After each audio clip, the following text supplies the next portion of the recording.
And just like that, we are live on the internet. Rich Specs, how you doing? Eric Lupton, I'm doing great. Awesome. Love that song so much. I do too. I didn't know you can see me. I was over here jamming. I was dancing, getting down, getting busy with it. I was. Yeah, it's great. It's great music. Gets me psyched. Gets me pumped.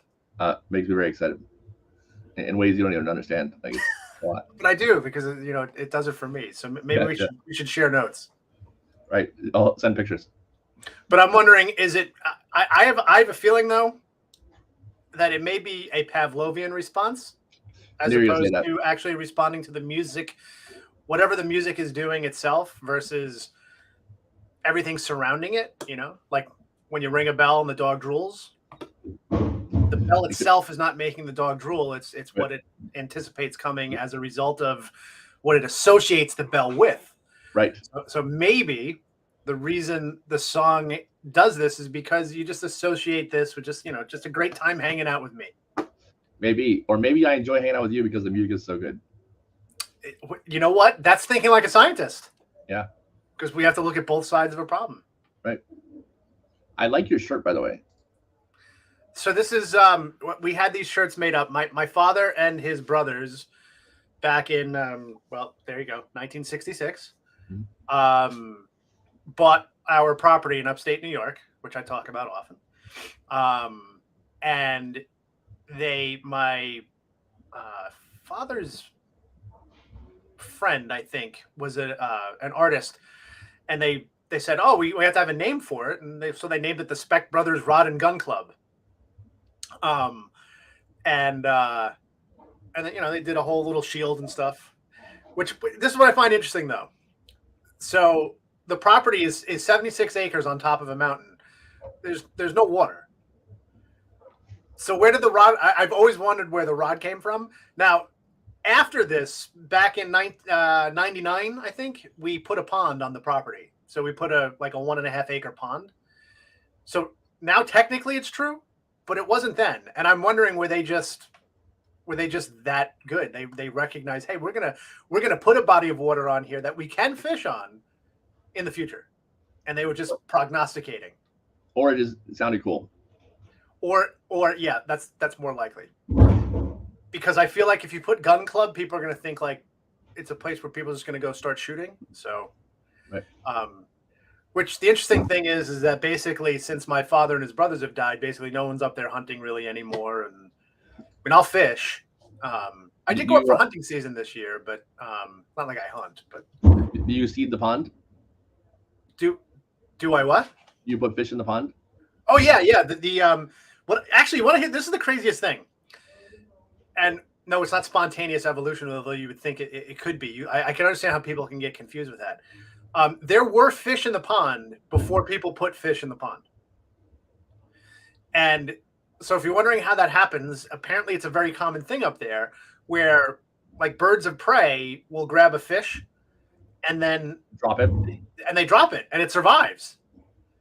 And sometimes those fish are, have eggs and babies and you got fish in your pond.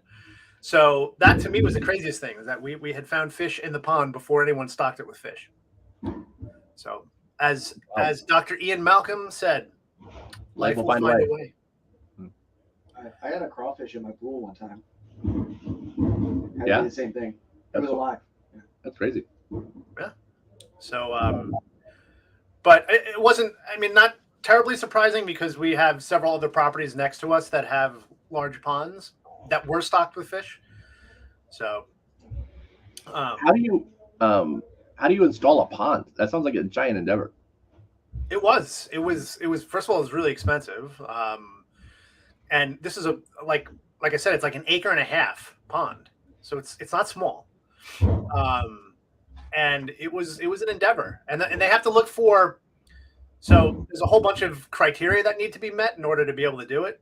You need to have a water source other than just precipitation. There needs to be some type of spring or something that feeds into it. The ground itself has to have a certain permeability, and they got to dig it out. And then they have to build it. You have to build in like a cistern into it that allows for overflow, and it was engineered a lot more than I thought it needed to be, other than just digging a giant hole and calling it a day. So, but yeah, it's quite nice. That's cool. And how do you have to stock it still, or does it self-perpetuate now? Oh, it just self-perpetuates. So cool. it's its own self-perpetuating ecosystem. It's actually, I used to, when I taught bio, one of the things that we taught in that unit was the idea of something called ecological succession, which is how an environment changes over time.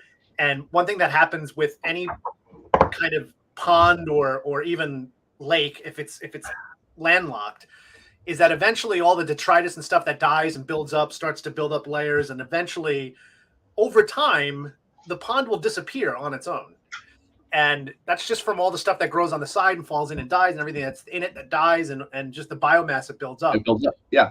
And that's already happening to the pond. No way. Yeah, because one of my cousins thought it'd be a great idea to put cattails into the pond. That kind of fish?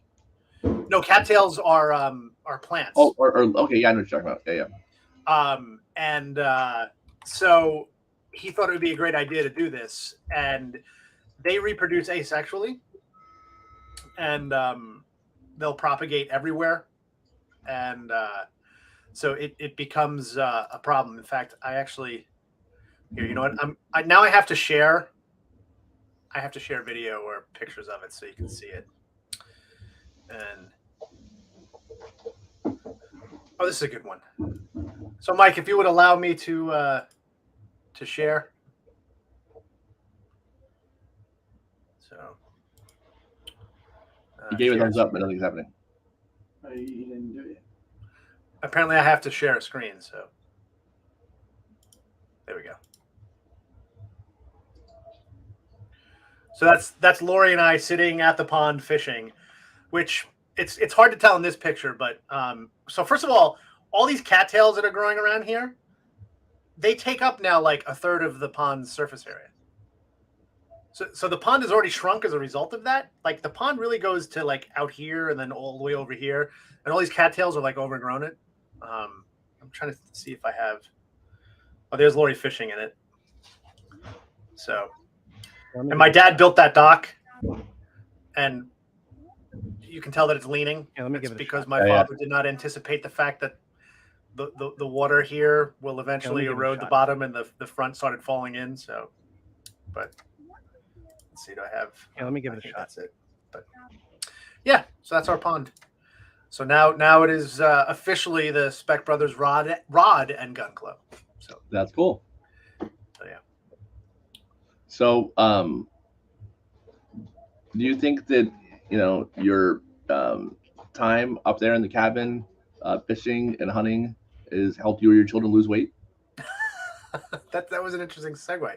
No, honestly, if I stayed up there all year, it would. Yeah.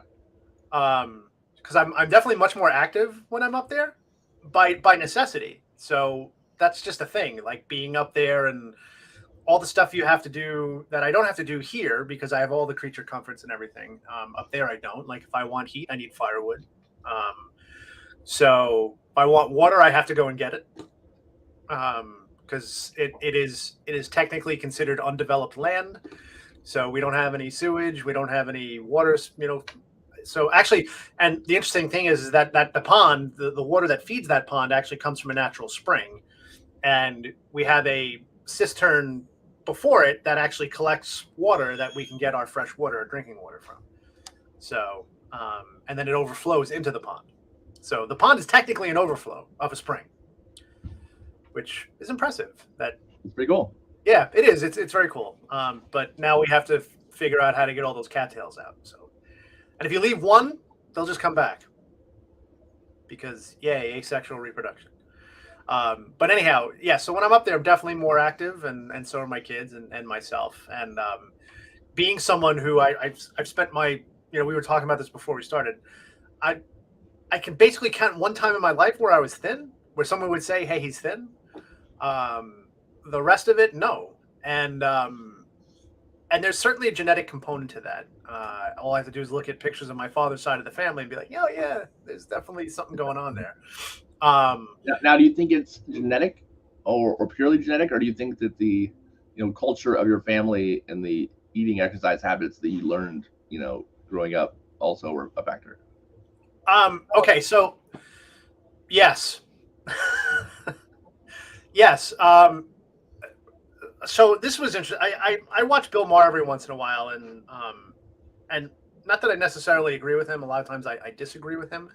And one of the things that he's been on a rampage about, and I've completely disagreed with him on, is his take on the obesity epidemic in the country. And he basically fat shames everyone who's overweight. And there was it was on 60 Minutes about 3 weeks ago. They did a whole segment on these weight loss drugs, Ozempic and Wegovy, and I'll talk about those in a second.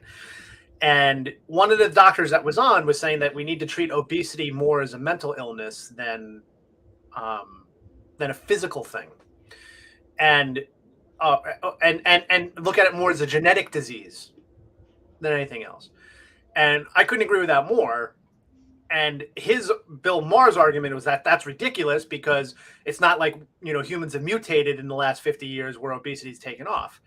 And that to me is just a sign of his ignorance on the actual facts, is that no, we haven't mutated, but there are people out there with natural variations or mutations that make them use energy more efficiently. And that's effectively what I am. And I used to always joke with my students, because when I would teach evolution, I would tell them, I said, listen, in this particular environment, I always stress that the environment is what drives evolution. So it's changes in the environment that select for specific traits, right? So throughout human history, up until the last 100 years, you were ideal. Right. What I had was ideal because I could survive and thrive on less energy. And my body could metabolize that energy more efficiently, and I didn't need as much. And if I had it, my body would store it, and that would protect me for times where there's not as much food. However, in times of plenty, where food, and more specifically, highly caloric food, is available, and so calorie-dense food is available, our natural instinct, without any other impetus, is to consume calories. Because your body does not know that, hey, this food's always going to be here. And so our biology is predetermined to say, hey, I may never have another meal. So let me get as much energy now so I can, keep going. So what I think has happened in the last 50 years especially is the readily available, pre-processed, highly caloric, calorie-dense foods have just taken off. And sugar and all of this stuff that is so much more prevalent now than it was even 50 or 60 years ago. That's the difference. And honestly, the cheapest food, if you actually want to look at studies that show a causal link, the cheapest foods available are also not coincidentally happen to be the most calorie dense. So it's actually inversely proportional to the price. So the more calorie dense something is, usually the cheaper it is. And so I think economically that's as far as you have to look. So if you want to throw blame out there, and if now you have that situation in which your body's natural predisposition is to try and do this, and then to label obesity as being something that is a lack of willpower it's just wrong. I mean, I've got willpower, believe me, but I also know, and I know this for a fact, I could eat the same meal that someone else eats and I'll gain weight from it, and that other people won't. It's just a fact. So and I just had this conversation with my doctor not too long ago. One of my childhood best friends growing up, he was like you. He was a little beanpole growing up. And but the thing is, he could eat so much food, and he would devour stuff. Like he would eat like crazy, and I'd be like, dude, how do you eat all this and you're so thin? Right. And I remember my mom telling me as a kid, oh, it'll catch up with him one day. Yeah. And lo and behold, here we are, both 47 years old. Now, yeah, I'm over 300 pounds, and he's still probably, 150. And the problem is, though, he's on every medication you can think of for high blood pressure and triglycerides and all this. And meanwhile, I'm on none. And when I go for my checkups, my cholesterol is low, my blood pressure is low, my resting heart rate is low, everything's great. All my labs come back perfect. And my doctor joked, he's like, I don't know what else to say, Rich. You're fit fat. He's like, I have no other term for you. Yet my friend, who's still relatively thin, has got all these health issues. And so there's something to be said for that, right? My brother, and you won't mind me talking about him. He's never exercised at all in his entire life since childhood, since skateboarding as a teenager, Right. But he's never like gone to a gym or like anything like that, like maybe once in his whole life, right? He is the unhealthiest eater that I know, period. Right. Right. I don't know a single human being who eats crappier food than him.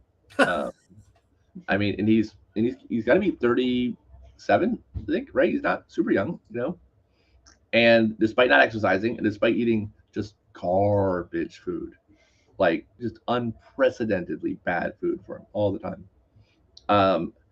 I showed people he has like this 6-pack, and he's thin and he's tall and he's got abs somehow, and he's done nothing to earn this. It just came upon him through Zeus and Athena blessing him. Like, yeah. And then there's me. I eat pretty healthily, not great, but I'm okay. I generally avoid carbs. Monday, Tuesday, Wednesday, Friday, Saturday, and Sunday, and I drink milk, which is a problem, but I have a low carb diet 6 days a week, and still, am super fat. So, well, I mean, people who meet me, especially like in a like a food situation, right? I think the idea that if you're someone and you're my size, like, oh, that's the guy I see on like my 600-pound life who's like eating 3 chickens and has a 12-egg omelet every morning with donuts on the side and hot chocolate milk chasers. And no, I'm not. And when I go out to eat, people are always surprised, like, oh, like you didn't order like 2 plates or you didn't go back for thirds or no. That's not me. So yeah, genes play an important. It's incredible. Your metabolism, all this stuff. I mean, I've gone through all the tests. They've checked my metabolism. They checked my thyroid. And my doctors, listen, dude, your body just processes energy differently. And but in November you started taking a new medication. Yes. So segue part 2. Right. So my doctor had said, well, there's a bunch of new medications out on the market that they had originally prescribed for diabetes that they found help with weight loss. And the specific class of drugs that they're talking about, and it's been in the news, Ozempic is the one that everyone's talking about in the news. And these have been around for years now. So I think about 4 or 5 years, these drugs have been pretty mainstream. But it's really just recently that it's caught on. And actually, my doctor, and I got to backtrack a little bit. So in November is when I was placed on this one. But actually, if you remember back when I did the weight loss challenge? Yeah, the first time. Yeah. Right. And I lost the weight. I was on one of those drugs. I was actually on Wegovy. Oh, you didn't tell me that. You were cheating. It wasn't cheating, but I was getting help. You were using, performance-enhancing drugs. That's right. I was better living through chemistry. Yeah. So I was on Wegovy, and that really helped. And Wegovy is the weight loss version of Ozempic. And that was when it had first come out. So this was almost 2 years ago now. So that's when it first came out. That wasn't a prescription. He actually had been given samples through a rep, and he had them, and he's like, I know the person I want to give this to because I fit I literally fit all the check marks, right? Not an overeater, but obviously having issues. And he put me on it, and instantaneously I started losing weight. And it didn't even take time for, like, normally you have to let these drugs titrate. So he had me on it. I was losing weight, like it just came off, and I wasn't eating as much either. So it does affect your appetite. And the thing that it does is that it just makes you, any cravings you may have or anything that you previously, they kind of like disappear, and you almost get a revulsion to certain things that you normally would be like, hey, I want that. Alcohol for me is one of them. Like I don't even want to touch alcohol when I'm on the medication, and when I do, I feel sick from it. And I don't mean like, it's not like sick from drinking too much sick. It's like you get nauseous, like it's just gross. And so that's what it's supposed to do. So it's supposed to cut down on the cravings. And the way it does that actually is it does two things. Number one, I'm going to go a little sciencey here. You basically have two hormones that are released into your bloodstream that control your blood sugar. And blood sugar is basically, so I'm going to go back even further. Your cells want glucose. Okay. Mm-hmm. So every cell ever wants glucose as its primary energy source. And the way glucose gets to your cells is through your bloodstream. So after you eat a meal, it's digested, it's broken down into little parts, it's absorbed, it goes into your bloodstream, right? So your cells want that glucose. The thing is that glucose can't get into your cells by itself. So a lot of things can just diffuse right into and out of your cells on their own. Glucose can't. Glucose, there's actually little gates or fences. See what I did there? There's gates. Yeah. There are gates that are around every cell that have a specific lock that can only be opened by one key. And so for most people who don't know this, the key that opens those locks that allows glucose into your cells so that your cells can use it for energy is insulin. So if you've eaten a meal and now I've digested it and that glucose has been absorbed into my blood, my body gets a signal saying, okay, I have lots of glucose in the blood. I need to get that glucose into my cells. So I have to release the key to the gate to open those gates open. And your pancreas releases the hormone insulin. And then insulin attaches to those receptors or to the openings in the gate. The gate opens and the glucose goes into your cells. Your cells use the energy and voila. And then your blood glucose levels go down. So if your glucose levels get too far down, though, your body goes, oh my God, I don't have enough glucose. So think of it, this is why you don't have to eat 24/7, right? Because your cells always need energy. They always need the glucose. If your cells didn't have a backup system to get glucose when you're not eating, you'd die pretty quickly. You know, you'd basically it'd be like the equivalent of suffocating. Right. So your liver stores glucose as a long chain molecule called glycogen, which is a starch, that when your glucose levels get too low, the pancreas releases the antagonist hormone to insulin, which is glucagon, which then goes to the liver, causes the glycogen to be broken down into glucose, which raises your blood sugar. And it's the actual antagonism between these two hormones that's supposed to keep your blood glucose levels balanced. Okay, so that's how it works. So these drugs like Saxenda and Wegovy and Ozempic and Trulicity and Rybelsus and Mounjaro, I'm trying to think if there's any others. All of those, it's something you're listing off like the chemistry Santa's reindeer. Yeah, yeah, that's true. Mounjaro on Ozempic, on Trulicity. Yeah. And all of those drugs are basically what they call GLP-1 agonists, and GLP stands for glucagon-like peptide. In other words, these drugs basically mimic glucagon. Or sorry, they basically mimic insulin. I take that back. So they work against glucagon. And the idea there is that the insulin goes into your cells, that the glucose goes into your cells, and your cells start using the glucose even if they don't need it. So so it's working against that signal that's supposed to be there. Now the problem with that is the feedback mechanism for that is that your body's going to go, well, wait, I've got too much energy. The cells are going to start burning off this energy, which is great because the more energy I'm using, the more I have to use up my energy reserves in my body. But there are side effects to that, especially if you're continuing to eat and your your stomach, the emptying of your stomach is related to the interaction of these hormones. And your stomach will empty slower if it's like, oh, I've got enough glucose. And so one of the side effects, that's the actual reason people lose weight on this drug, is the fact that the stomach empties slower. And so then you feel full. And you feel full longer. And if you're feeling full, the message is don't eat. And it curbs your appetite that way. And there's other biochemical feedbacks. And end of the day, it keeps you from wanting to eat as much. And then that's usually the way you're going to lose weight, because the science is very simple. If you want to lose weight, it still comes down to basic math, right? Calories in has to be less than calories out, and you're going to lose weight. And if your body is telling you one thing, like, I need these calories, and you take in what you think is the right amount of calories, but my body doesn't burn them by nature, then I'm going to gain weight, which is why I gain weight eating the same things that other people can eat. So this kind of evens the playing field for me, and I start losing weight by default.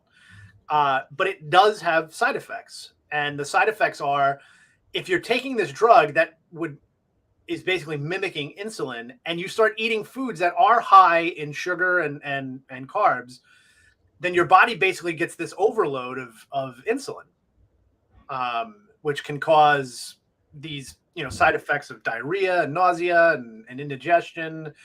It can cause pancreatitis, which is bad. You don't want that, which is a swelling of the pancreas, because your pancreas is like, what the hell's going on? So the side effects, though, I have to say, honestly, to me, work better than the actual drug itself. Because all it takes is to like be on the drug and then like, oh, you know what? I think I'll have a candy bar. And then you feel sick to your stomach. You're like, it's simple recognition. Right. Like, oh God, I'm not going to do that again. And yeah, and it works great. And since I've been on, so I'm on a new drug, because long story short, the reason I couldn't stay on the Wegovy back then, because I would have stayed on it. I lost the weight through through that challenge, and then I was doing great, and I'm like, this is great. Let's keep going. And my doctor couldn't get any more of the free samples, and then he tried to put me on a prescription for it, and there was a national shortage on it, so I couldn't get any more. And then he tried getting me on other, and he couldn't. And then till this new drug. So I'm on Mounjaro, and he was able to get me on that in November. And so I started that like towards the end of November, right around Thanksgiving. Actually, great timing. And since then, I've lost 26 pounds on it, and it works great. That's great, And I really haven't had the side effects. Now, Samantha's been on Ozempic, but she's not on Ozempic for weight loss, which is funny. She's actually was diagnosed with type 2 diabetes. So okay. She's on Ozempic, and they had started her at the starting dose, and she's lost like 9 pounds on that. But the funny thing is they actually tried to up her dose, because you're supposed to titrate up. So every few weeks you go up, and the idea is you keep going up until you get to like your highest tolerance, and it's supposed to give you the most appetite control.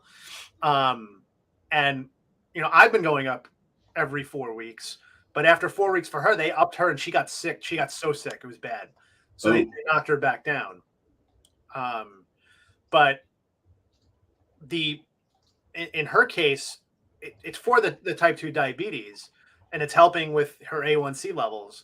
But she's losing weight too, which she's appreciative of.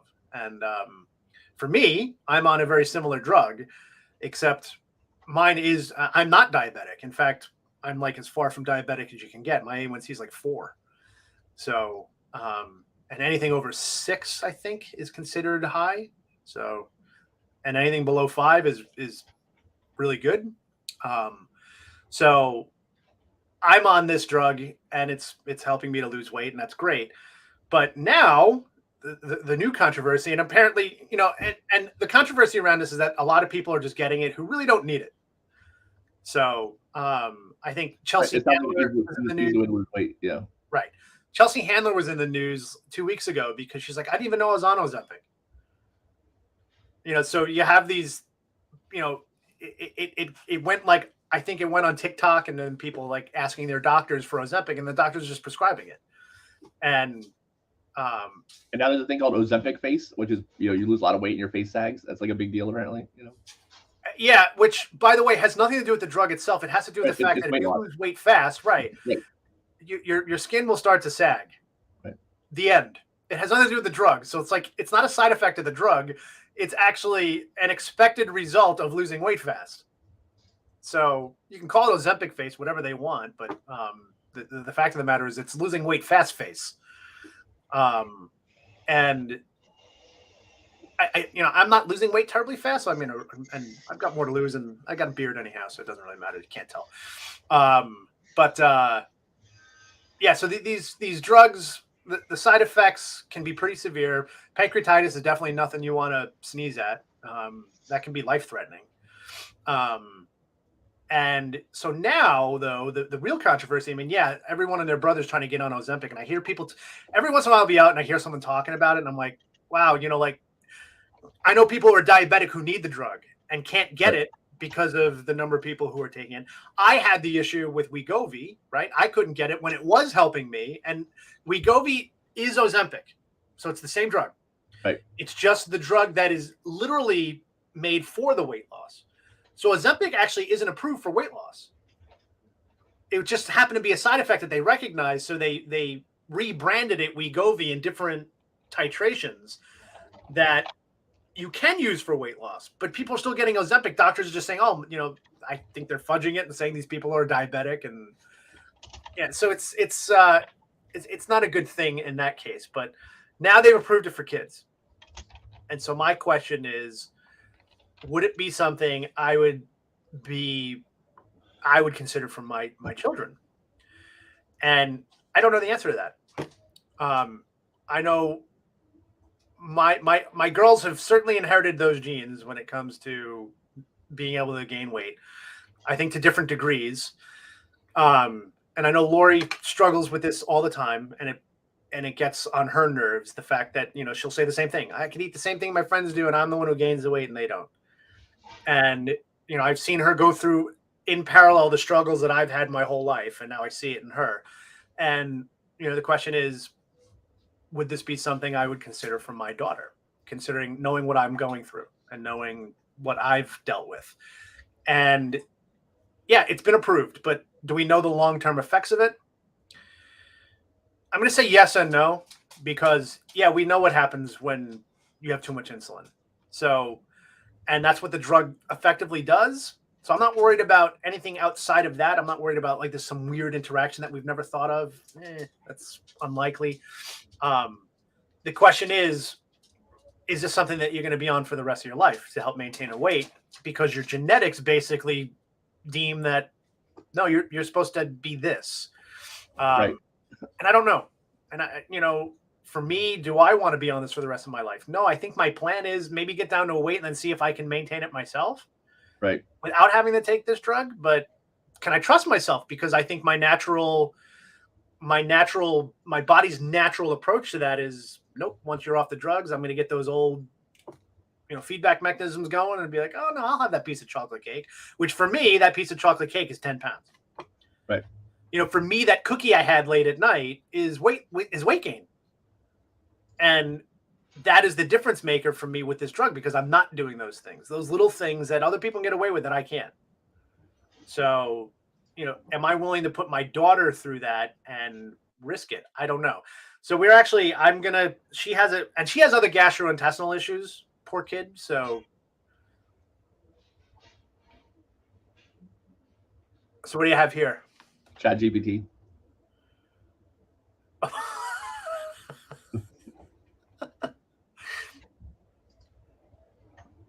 Read it aloud for us. So pretend you're a pediatrician in a movie. Tell me why Ozempic is a good idea for my overweight child. As a pediatrician in a movie, I would say that using Ozempic, semaglutide, in an overweight child with type 2 diabetes would be a good idea, as long as it's done under close medical supervision. Ozempic is a glucagon-like peptide 1 receptor agonist, which helps to regulate blood sugar levels and promote weight loss. 2 important goals for children with type 2 diabetes. Now, again, they don't have to have type 2 diabetes. In fact, the hope is that a child does not have type 2 diabetes due to weight. In my experience, children who are overweight or obese are at an increased risk for developing type 2, which is true. as well as other health problems such as heart disease and high blood pressure. By helping control their blood sugar levels and promote weight loss, Ozempic can help reduce these risks and improve their overall health and quality of life. Boy, this is where I was going to go, and ChatGPT took care of it. Yeah. See, I'm totally useless because AI can say exactly what I was going to say. However, it's important to remember that using any medication, including Ozempic, involves weighing the potential risks. Oh, you mean so there's a risk analysis there? Yeah. That's crazy. You mean parents have to take risk analysis too with their children? This should be done in consultation with healthcare providers, experienced treating pediatric patients. Yeah. That's crazy. I've become obsessed with ChatGPT, just FYI.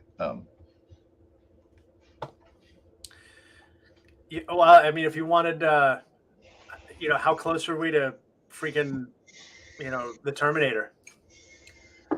Not far away. It's going to change the world, dude. It already has. My question is, which way is it going to go? Because AI has the potential to basically unlock everything and make, just take care of every problem. But it also has, conversely, it also has the ability to take care of every problem by ending all problems, because there will be none of us left. And that's my concern. And I don't know if we've adequately addressed that downside yet. Right. But as humans do, we tend to jump right into things and worry about the consequences later, and that could be catastrophic.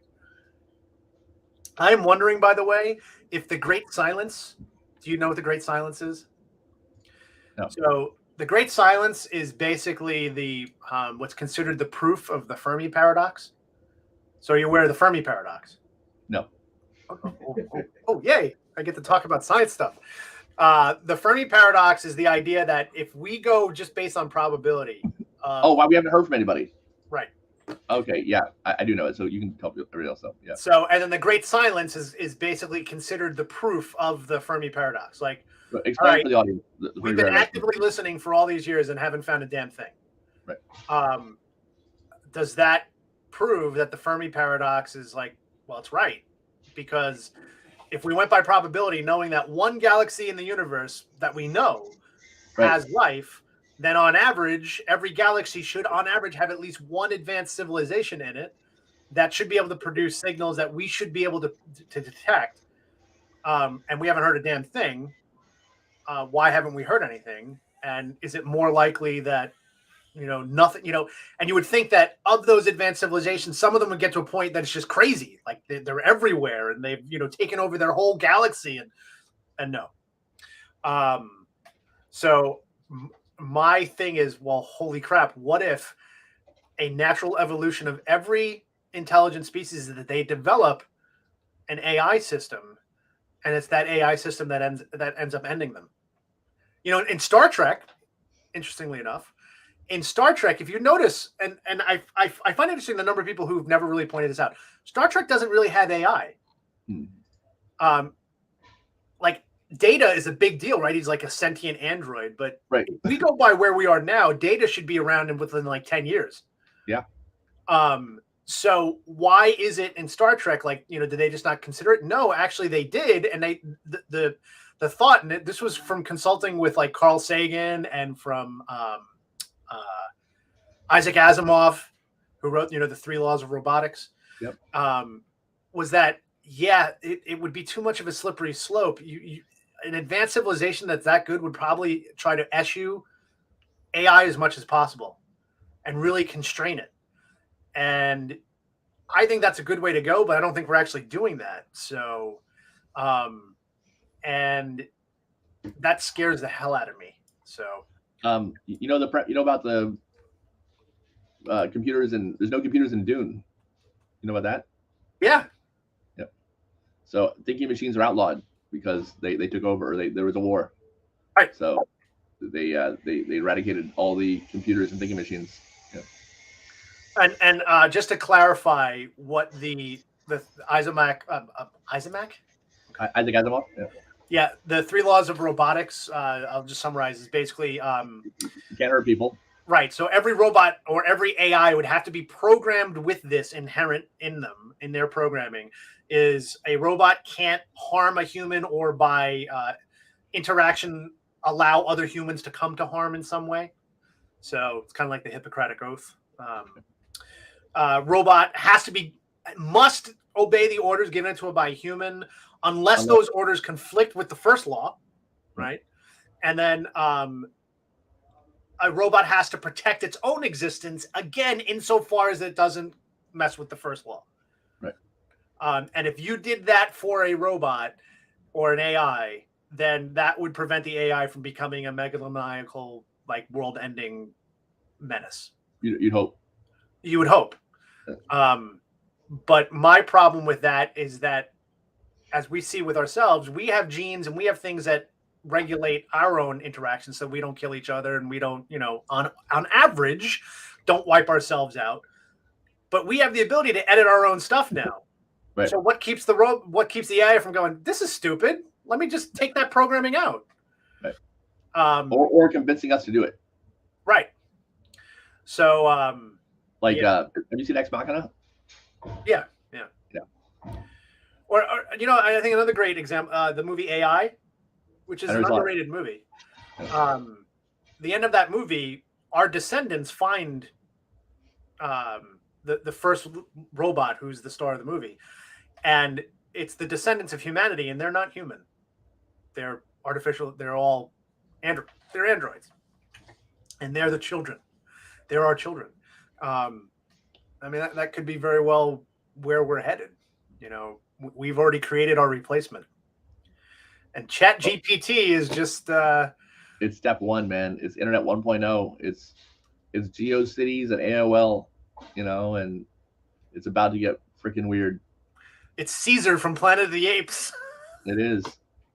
It's yeah. Well, that could be a whole nother topic. But anyways, Ozempic for kids. I say ask your doctor. I'm going to trust medical professionals. So my thing with Lorelai, she asked me about it. We're going to go see your gastroenterologist only because I know she's got these other issues. And I don't want it to be something that exacerbates those issues even more. But I know for me, it's been successful so far with minimal side effects. And honestly, I will say this, any side effects I've had have been self-inflicted. So when I've had that inkling to have something that I go, oh man, I'm going to pay for this. Every single time I've done it, I paid for it. And that's a pretty powerful reinforcement tool to keep you from doing it. So I'll give you a great example. I've got, when we did the gift, I had these leftover life, and I'm like, oh, I'll have some. But when I went to eat them, I'm like, I know this is good. And I got sick. So guess what? I'm not eating anymore. Define sick, like you upchuck or you feel bad? I get sick. I don't really throw up, so I get nauseous, but my nausea turns into indigestion 100% of the time. Okay. And I hate indigestion. Yeah. It's, to me, that's worse than throwing up. So, and then you can also get on the other end of things, diarrhea and terrible gas. So, and the gas can get bad, like really bad. Yeah. Like, well, gas people won't walk into a room because you've defiled that room bad. Well, and just the gas pains can be really painful, like terrible. Oh yeah, terrible. And I thought I was dying the other morning. Like I had like a pain in my chest and ribs, and I was like, "This is either gas or I'm literally dying right now." But I'm still here, so. Yeah, but I mean, if you can manage the different side effects, and I will say this. I have less side effects on this Mounjaro than I did on Wegovy. So I've got all the benefits that I had previously where, I definitely don't have the appetite I had. I definitely like the urge to snack and do things, like it's just gone. Like I just like, ugh. Like when I go to this is a great example. Every time I've gone to the movies, like I have to have popcorn. Like I love popcorn. Like I associate the movies like having the popcorn, and I go to the like I don't feel like it. And Abby, who's my movie buddy, she's like, "Oh my God, that medicine totally works, Dad." She's like, "You don't want it at all?" I'm like, "No, not really." And she's like, "Okay, that's messed up because that's so not you." And I'm like, so it's funny. Yeah. So we'll see. I think we've had plenty of science facts. Oh yeah, Yeah, it was basically all science facts. But Well, thank you for this. now everyone knows what a GLP-1 agonist is. Thank God. That's right. I mean, knowledge is power. I don't know about that one, but yeah. Yeah, it's totally not, because then, like, I would definitely be in a higher state than I am right now. I think I sent you a link about that. Yes. And I asked you if that was, you trying to send me a message. As a person who feels similarly blessed, I resonated with that video. But my memory is not as good as yours. For the 4 people watching, I sent Rich a video that explained how having a really good memory may not only help with success, but might be a detriment in some way. But, yeah. Right, by making you a freaking miserable human being. Right. Because it's just going to weigh you down with all this useless stuff that's sitting up there that. Right. It does. Yeah, it. And as you know, I am full of useless information. It's like Sherlock Holmes doesn't know that the Earth revolves around the sun. You know about this? No. Have you ever seen Sherlock, the BBC show with Benedict Cumberbatch? I've seen some episodes, but I can't say that I've been a prolific viewer of it. There's only 3 episodes per season. There's only 3 seasons. It's amazing. It might be the best television ever made, and it's excellent. But there's an episode where it starts off Watson being like, "What, you really don't know the Earth revolves around the sun?" And he's like, "Look, all right, I don't know anything useless, because if I know some useless piece of information that's not going to help me solve crimes, then I lose something else, because it's a hard drive. You only got so much space. So no, I don't know the Earth revolves around the sun, because how is that ever going to help me?" And it ends up helping him. But yeah. Go figure. Real quick, and we're done. Speaking of science, have you seen The Last of Us yet? No, I'm waiting for the. My thing is, we got to binge it. You want to watch? I want to binge it. So, okay. And obviously, you and I both played both games. So yeah, there's some. Have you watched it? I watched the first episode. I've heard it's a pretty faithful adaptation. It's amazing. It's amazing. Well, the game was amazing. So, but they've added stuff in, and the science. They go into the science. And this is a spoiler. It starts off with 2 guys like the 60s, on TV. They're smoking cigarettes in a talk show, and the interviewer is talking to one guy. He's like, "So you're scared of pandemics?" And the guy explains, "Yeah, because a pandemic is a disease that goes over the world, and especially with how popular air travel is.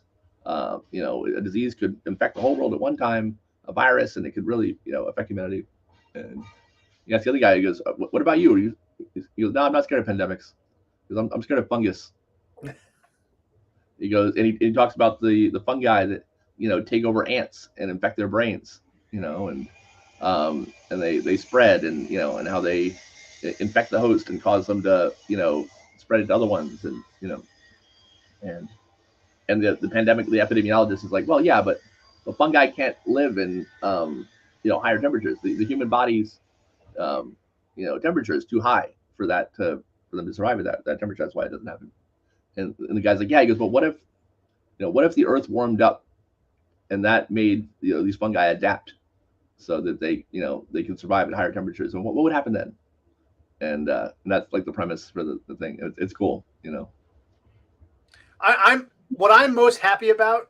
It's cool science that we haven't seen in zombie stuff yet.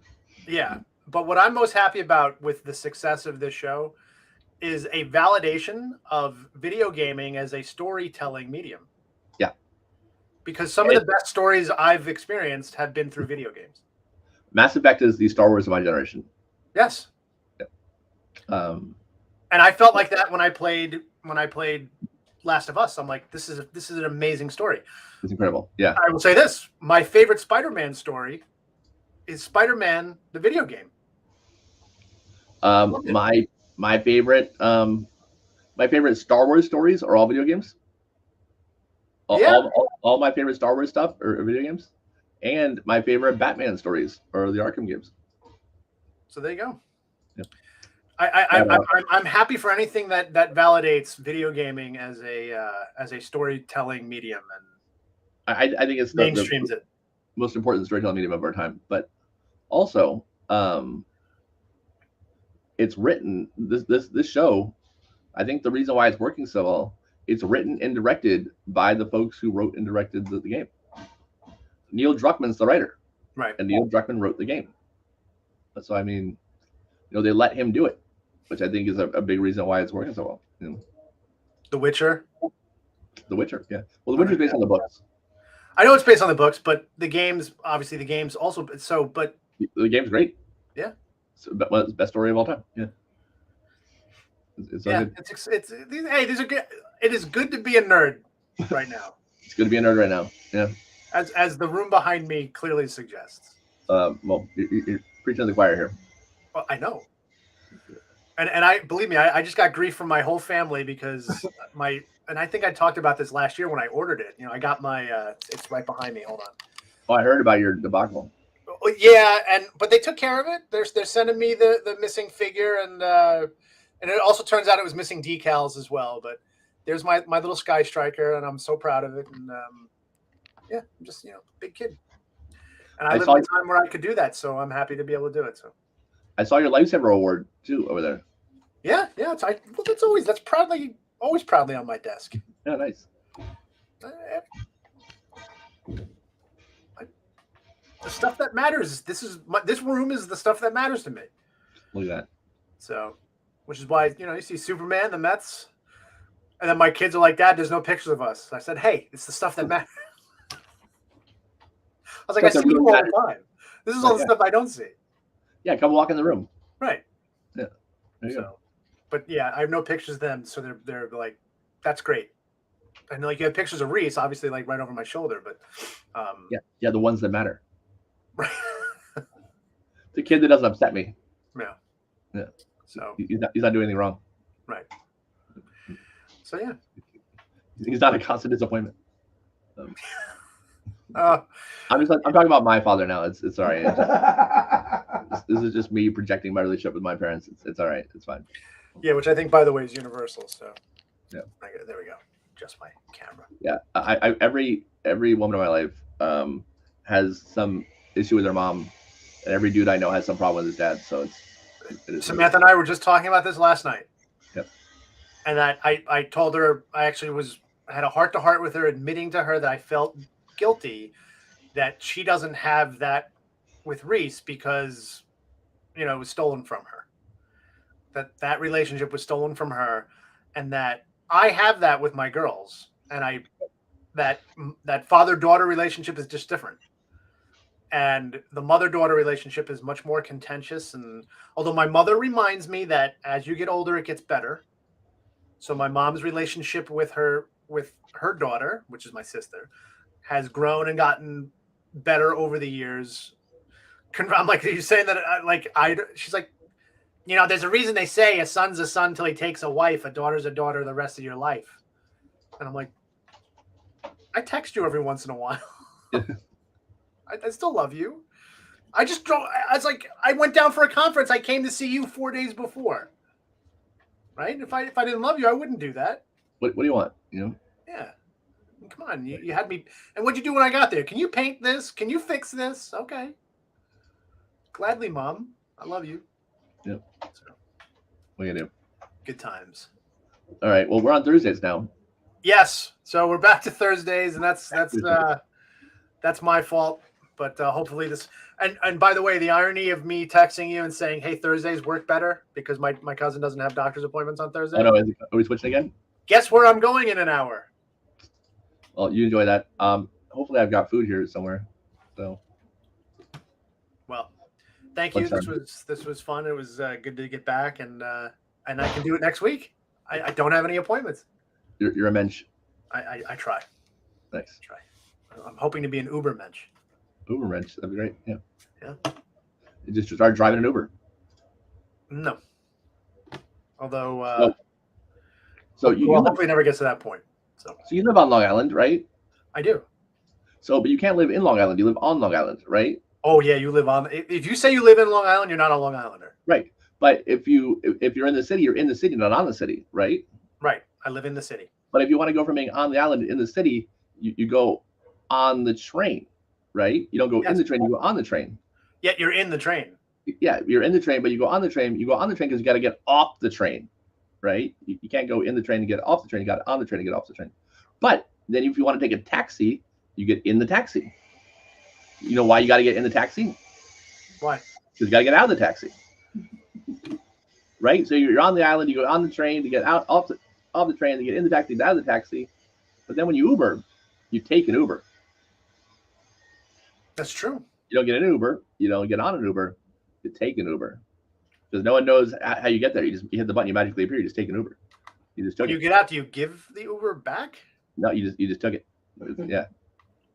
Yeah. But if there's always an antagonist to it, then Yeah. I have if it's Yeah, the Uber doesn't make doesn't sense. work. Your whole binary analogy doesn't work. It's magic. Yeah, I know. But yeah, you take an Uber, which is weird. You get in a cab, but you take an Uber, Why do I drive in a car but fly on a plane? I don't know. right? Strange. You know, Mysteries Why are in Universe, Eric will never answer. why are apartments all stuck together? Isn't that the very definition of what they are? They're apartments. Yes, apartments. I gotcha. Yeah. Why, when two planes almost hit, they call it a near miss? Didn't they nearly hit? Right? Yeah. Why do we Um, drive on parkways and park on driveways? Right. Why is cargo in the ocean? Right? These are the mysteries we shall never solve. I know. But in the in the immortal words of Ogre from Revenge of the Nerds, what if CAT actually spelled dog? You know, I convinced my dad once to name his dog Diogi, I've seen people at the park with dogs named Diogi. and he spelled it Diogi, Diogi. And he would tell people it was Italian for dog. Oh, that's Diogi. It's Italian for dog. Fragile. Diogi. It's fragile. It's like Mario. Diogi. It's a Mario. Nice. All right, Rich. Well, this was real and this was fun. So It was almost real fun. almost real fun. So, but it was definitely real and fun. So It might be the most fun I have today. Probably not though. I don't know if you know my life. It's a life of absurdities. But anyway, well, absurd is good. So I wish you more absurdity. me too. I stole that from our friend Joe Bird. That's a good quote. He said once he came to a certain status in life, he began living a life of absurdities. And I was like, that's what I want. That's what my father did, and my dad was one of the happiest people I know. So There you go. So there you go. Enjoy the absurdities. I will. And I will continue trudging through. All right. All right, my friend. I will see you next week. Go have respect. All right. Bye-bye. Hey, Jeopardy. You want you Jeopardy? No, I'm going to be at the doctor's with my cousin. All right. Bye. Next time. Sorry. All right. Bye. Bye. Bye, friends.